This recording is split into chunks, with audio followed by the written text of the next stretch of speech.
This one's wife. Can they ever make a comeback? Hello, I'm H.G. Tudor. The Sussexes are perhaps the most disliked couple on the planet. She, a narcissist, he, the ensnared victim, who has done himself no favours by swallowing the poison that she has poured into his ear, exacerbating some of his long-held resentments. Regularly lampooned, lambasted for their self-entitled behaviours, their hypocrisies and contrary behaviours, finding themselves with a diminishing number of supporters, driven by paranoia and a self-entitled belief that the world owes them a living. They have seen how the opportunities have dried up, that the people have turned against them, all based upon their own behaviours, although they still will not accept that. He, because he's caught up in the manipulations and the fog of his emotional thinking. She, because her narcissism will never ever allow her to realise that she is the problem. Hannah Furness, in The Telegraph, writes, "The excuses are gone. Can the Sussexes ever make a comeback?" The Duke and Duchess of Sussex are no strangers to criticism, which of course is challenge fuel to her. Even so, a takedown from The Hollywood Reporter would have hurt. Of course it would have done. The magazine, the trade Bible in the world of film, television and show business, has included the couple on their annual winners and losers list for 2023. They were not on the right side. In 2020, the royal duo fled a life of ceremonial public service to cash in their celebrity status in the States.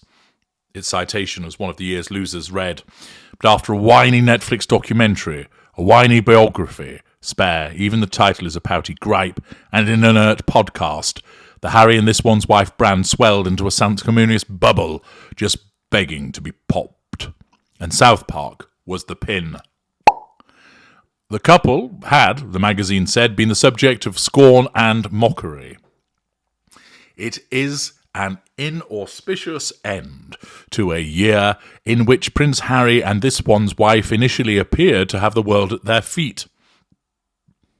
Off the back of their own 6-part Netflix documentary, the start of 2023 looked to be the year of the Sussexes. The royal family and global media waited with bated breath to hear what was in Prince Harry's memoir.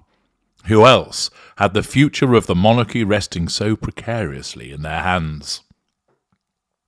There was talk in Sussex circles of a new era in which they would draw a line under reliving their unhappy years in Britain and set out afresh in America.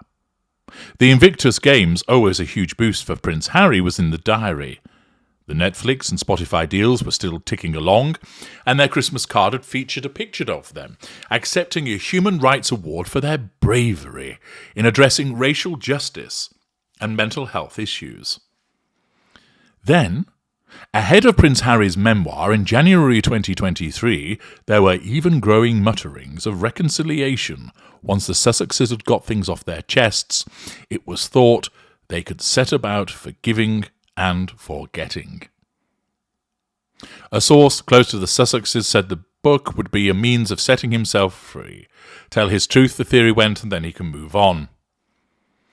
12 months later, and all but their most ardent supporters could be forgiven for wondering, how did it all go wrong? The Spotify deal has been cancelled, wounding. The promise of their Netflix productions has stalled. Criticism, challenge fuel, and their Archwell Foundation donations have dropped by $11 million in a year, wounding. Bill Simmons, the head of podcast innovation and monetization at Spotify, added insult to injury by calling the Sussexes fucking grifters, challenge fuel. Claims of a New York paparazzi car chase described at the time as near catastrophic were energetically picked apart, challenge fuel. An unfortunate set of photographs of Prince Harry, This One's Wife, and her mother Doria arriving at an award show through an underground rental car office saw them gaining the unflattering social media nickname of the Car Parkles. challenge fuel. Strangely, in America it was a sketch from adult cartoon South Park, which seems to have cut through with an episode titled The Worldwide Privacy Tour, Oodles of Challenge Fuel. Even the glow of Invictus, Prince Harry's greatest legacy project, was dimmed with the departure of 2 executives from the Winter Games. And let's not forget that as the Telegraph takes us through all of this, there are numerous instances of gaffes and behaviours from this one's wife which were repeatedly criticised in mainstream press and also social media. A quick example being the fact that she walked at the head of the veterans with that stupid rictus grin on her face, which attracted huge criticism. A red carpet appearance for the Duchess, attending Variety's magazine's Power of Women evening, saw her return to her acting roots, chatting cheerfully to roving reporters about the success of her former Netflix show Suits. Is that what this was all for? One former palace source said incredulously at the time. All this drama, leaving the royal family for a life of service just to be back on the showbiz circuit again. The idea of reconciliation reared its head again, with a curious briefing claiming the Sussex family would accept an invitation to the royal family Christmas at Sandringham, though none was forthcoming, wounding. And then days later, that was flattened by the publication of Bell Endgame, the biography of the royal family from the author Omid Scobie.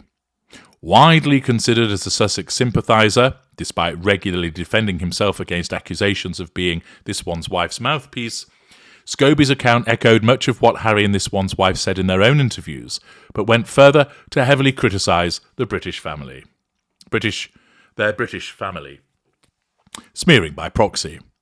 Prince William was painted as jealous and angry, the Princess of Wales as a cold Stepford-like wife, and the King incompetent. No amount of denials about collaboration could separate the Sussexes from the book in the public imagination. The credibility of the Sussexes now seems linked somehow to the credibility of Omid Scobie, said one observer. The more ridiculous the book seems, the more biased it sounds. The more fuss there is about who said what in which translation, the less people will believe the claims in it. Even the most powerful accusations, including the accidental naming of members of the royal family with unconscious bias, will not work in the Sussexes' favour, another expert believes. It takes away the power of their own story, he says. If and when they want to talk about it themselves, the public will feel they've heard it all before. The relationship with the royal family back in Britain is at an all-time low, with Princes William and Harry seemingly having no intention of speaking again. Shortly after the Hollywood Reporter pronouncement, Forbes, the respected US business magazine, called the Sussexes a compelling case study for Harvard Business School on the ultimate brand buzz failure. See parts passim. A columnist advised readers on how to avoid Harry and this one's wife all buzz and no bias strategy when building a brand. Wounding and challenge fuel. A second article urged the prince to stop focusing on a fading career as a bon vivant philanthropist and B-list celebrity, and choose not to continue pursuing an increasing pointless life of serving as an irrelevant hood ornament for good causes. Challenge fuel. By way of extension, for Mark Bukowski, a publicist and media strategist who has followed the Sussexes' launch in America closely, the couple have yet to find the right path to turn the momentum of their fame into long-term careers. They were overhyped, he said. Hollywood is fickle. When you're making money, everyone loves you. If you're not making money, if there's negativity around you, you turn quite toxic. What they did was generate hype and made a lot of promises that haven't been delivered. Future faking. The one thing Hollywood and America does not like is too much negativity. Attacking the royal family, smearing, has not gone down well, so they've got to come up with a new strategy. There are plans afoot for more of a heavy focus on fictional scripted content, and they are adapting romantic novel Meet Me at the Lake, which has parallels to their own love story, including one character who lost a parent in a car crash, for television.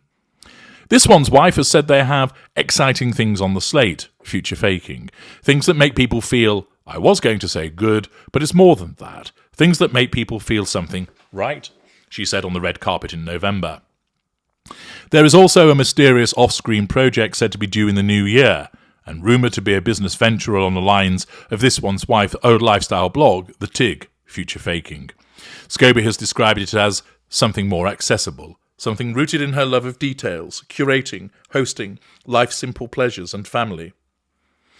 Prince Harry has just chalked up one major win in his own area of interest, his crusade to right the wrongs of the British tabloid press. "I've been told that slaying dragons will get you burned," he said via his lawyer after the judge's ruling awarding him £140,600 in damages. But in light of today's victory and the importance of doing what is needed for a free and honest press, it is a worthwhile price to pay. The mission continues. Tellingly, 3 weeks ago, sources close to the Sussexes told People magazine that the couple are embarking on a total system reboot. Again. They know of their supposed failures and how it's viewed, but they have almost gone more tech than Hollywood. Fail big and all that, they said. They have swapped in and out all sorts of people and projects and are embarking on a total system reboot. The problem with that, of course, is you can change all of the people around you, but you're ignoring the fundamental problem. This one's wife and Harry. The irony is that while the world seems to complain about hearing too much from them, it cannot stop watching. The challenge they now face is that the excuses are gone. No longer thwarted by men in grey suits, hemmed in by palace protocol, reliant on the British press he reviles and forced to dim their light by a jealous institution, the Sussexes must stand on their own 2 feet. Thus, that is the conclusion of the Telegraph, and that is where the fundamental problem lies, and why there will be no comeback. They haven't got the ability. They neither have the talent or the charisma, and they have pushed it so far and have become so near universally disliked that nobody is going to give them a chance. Nobody will want to risk their brand. People will continue to see what they do through the lens of how they are disliked. Accordingly, for all of their talk about a comeback, it simply isn't going to happen. Oh, she'll keep trying, the unflushable turd that she is. But all they have are the titles. All she has is her connection to Prince Harry. Without that, she was a mediocre actress that nobody really had heard of. The fact is, the views of those below the line mirror the suggestion that there's not going to be any kind of comeback. Philip Johnson writes, self-centred, vindictive, odious, dim, entitled eco-hypocrites. Grace Grant. So the latest adventure described by Scobie is to be something more accessible, something rooted in her love of details, curating, hosting, life, simple pleasures and family. What family? It seems the only member they haven't fallen out with is her mother. Yet they feel able to lecture us on the joys of family. Give us a break, please, from the sanctimonious claptrap spouted daily by these sad people. R. Hunter. The bottom line is that when you look behind the hype, you see an empty vessel. Neither has any particular talent to justify the deals they negotiated. You basically have a third-rate actress and a prince who is not very bright. He thrived in the army when he got what he needed, just like a puppy. Discipline, training and a rigid routine. After that, he was lost. They are both finding out that fame, for fame's sake, and attending third-rate award ceremonies that no one has heard of apart from the organisers, is a poor substitute for what they so childishly threw away. PJ Spires, no way back for them. They are self-obsessed, untrustworthy, and vindictive hypocrites. Trying to be careful. They are a one-trick pony. Once you've seen it, there isn't anything else. Harry served in the army, so his experience brings what, exactly? This one's wife, a small part in a few TV soaps. She wasn't hailed as a Marilyn Monroe or superstardom of that kind. The royal family connection is basically it. They have no other developing expertise and achievements to earn a living. We could all claim to be wellness counsellors and visit charities if we were to boost a brand, but it won't bring in hundreds of millions of dollars a year to fund the lifestyle they genuinely believe they deserve. It would eventually dawn on them that the royal family was their meal ticket. They rejected that, so now they have to resort to suing newspapers or state organisations to fund their lives, gambling in a casino, if you will, in the hope they win. I can't see anything they could spin money out of if their public presence sinks. Bettina Thwaite. All I ask is that they never come back here. This one's wife supposedly hates us in our country, so she's sorted. Harry has burnt so many bridges insulting both of us and his family and telling lies, ditto re him. One poster takes issue with the suggestion that they had the world at their feet at the beginning of 2023. She points out, at that point, we'd had the preening in high heels on British Remembrance Sunday while in the US, the dismal bench of stench, the widely mocked This One's Wife talking over other people podcast, This One's Wife's birthday initiative of mentoring people for 40 seconds, stropping off after Her Majesty the Queen's final Trooping the Colour to ensure that the young Archie didn't see the fly past, the whinging title of Harry's book revealed, This One's Wife mocking the late Queen in their whinging documentary. All valid points. Lord Evelyn Oakley, they remain newsworthy and of interest because most people are revelling in their failure, their decline, and their descent into total irrelevance. It's like the death of 1,000 cuts, and I, for one, am loving it. No sympathy to be found whatsoever in the comments section, all noting similar points.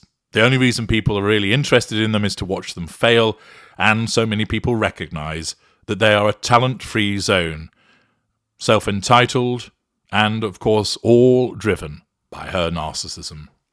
I'm H.G. Tudor. Thank you for listening.